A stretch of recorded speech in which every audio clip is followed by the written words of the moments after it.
नमस्कार दोस्तों, डीसीस वीकेंड के 5th एपिसोड में आप सबका बहुत बहुत स्वागत है। तो आइए जानते हैं कि वीक की टॉप अपडेट्स क्या है।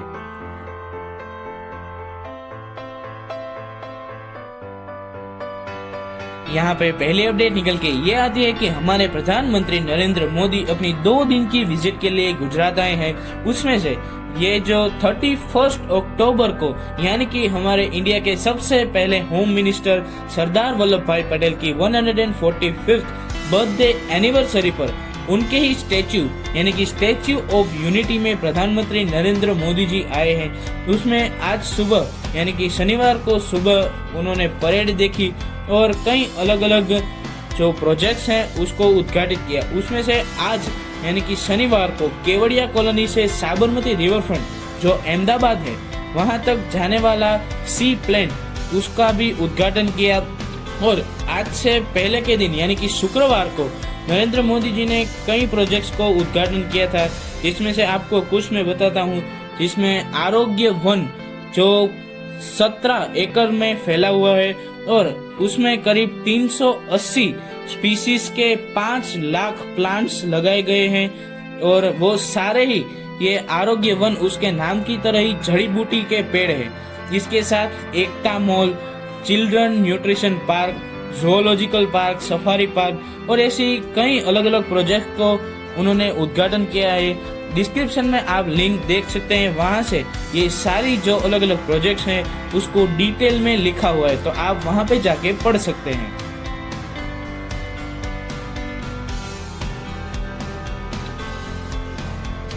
यहाँ पे अगली अपडेट निकल के ये आते हैं कि हमारे निकम में पड़ोसी, नाम लेने की जरूरत नहीं है कौन है वो, उनके जो संसद है वहाँ पे उनके साइंस एंड टेक्नोलॉजी मिनिस्टर है फवाद चौधरी। उन्होंने एक ऐसी स्टेटमेंट दी है जो एक बहुत ही ज्यादा गौर करने वाली है। उसमें उन्होंने ये कहा है कि जो पुलवामा में पिछले साल इंडिया में टेरर अटैक हुआ था वो पाकिस्तान की सरकार की एक बहुत बड़ी जीत थी। यानी कि आप ये कह सकते हैं कि उनका कहना ये था कि पुलवामा में जो टेरर अटैक हुए थे उसमें पाकिस्तान की जो गवर्नमेंट है वो इन्वॉल्व थी, जो कि वो तो इंडिया को पहले से ही पता था और उनके पास सबूत भी थे। पर आज उन्होंने खुद ही अपने मुंह से ये कन्फेस कर रहा है कि हम भी उस टेरर अटैक में शामिल थे। तो आप ये सोच सकते हैं कि कोई कंट्री इस टेरर अटैक में पार्ट होकर उसको खुशी मना रही है। तो आप ये कह सकते हैं कि हमारे निकम में पड़ोसी कितनी हद तक नीचे गिर चुके हैं।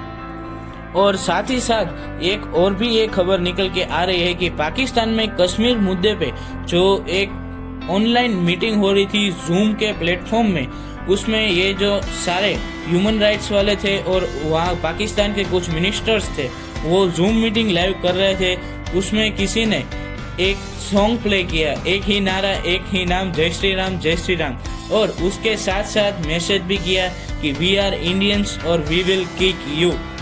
एंड ये मैसेज के साथ पाकिस्तान को एक बहुत ही अच्छा जवाब दिया है भारत के किसी हैकर ने।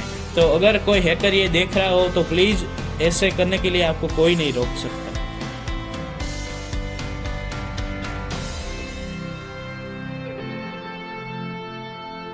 तो यहाँ पे अगली अपडेट ये है कि फ्रांस में टेरर अटैक हुआ है रिसेंटली नोट्रे डेम चर्च पे।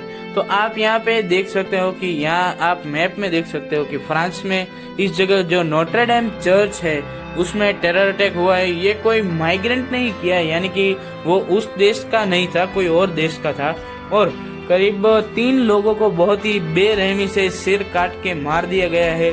तो इसमें हमारे माननीय प्रधानमंत्री जी, उन्होंने, डोनाल्ड ट्रंप ने और ऐसे कई देश के जो राष्ट्रपति हैं उन्होंने ट्वीट करके फ्रांस के साथ हमदर्दी जताई है और कहा है कि आतंकवाद के खिलाफ जो लड़ाई है उसमें सारे देश मिलकर फ्रांस के साथ हैं और उनकी मदद करेंगे।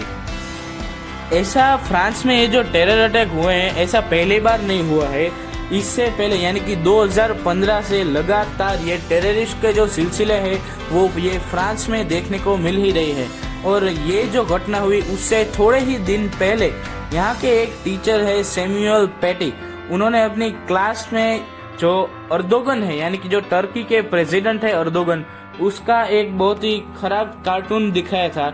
आप यहाँ पे ये जो डिस्क्रिप्शन है इस वीडियो की, उसमें ये लिंक पर क्लिक करके देख सकते हैं कि ये कौन सा कार्टून दिखाया गया था जिससे ये सब इतना भड़क गए हैं। यहाँ पे साथ साथ ये भी कहा जा रहा है कि जो फ्रांस के प्रेसिडेंट है उन्होंने इस्लामिक रिलीजन है यानी कि जो धर्म है उनके खिलाफ कुछ ऐसे बयान दिए थे, इसके कारण ही ये नोटर डेम चर्च पे अटैक हुआ ऐसा भी माना जा रहा है।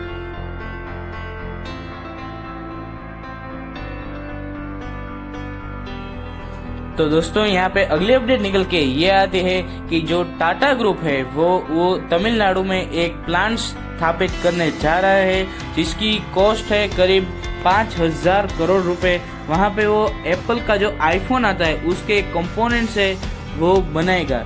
इससे पहले भी यहाँ पे एप्पल के आईफोन है उसका प्लांट लग चुका है, पर उसमें जो एप्पल के कंपोनेंट्स है वो सिर्फ मैन्युफैक्चरिंग होता है।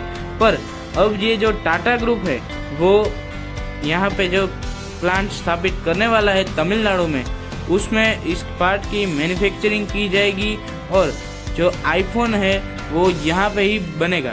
तो दोस्तों ये एक चाइना को बहुत बड़ा झटका हो सकता है, क्योंकि इससे पहले के जो आईफोन था उसके सारे जो कंपोनेंट्स है उसमें से ज्यादातर चाइना में ही बनते थे और यहाँ पे इंडिया में आके असेंबल होते थे। तो अब आईफोन की प्राइस भी आपको बहुत ही ज्यादा नीचे गिरने लगेगी और ये देखने को मिलेगा।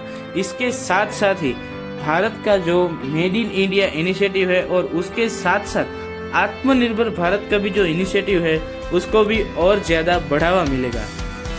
तो दोस्तों अभी तक आपने सब्सक्राइब नहीं किया हो तो चैनल को सब्सक्राइब कीजिए। और बस आज के वीडियो के लिए इतना ही, मिलते हैं फिर किसी ऐसे वीडियो में, तब तक के लिए धन्यवाद।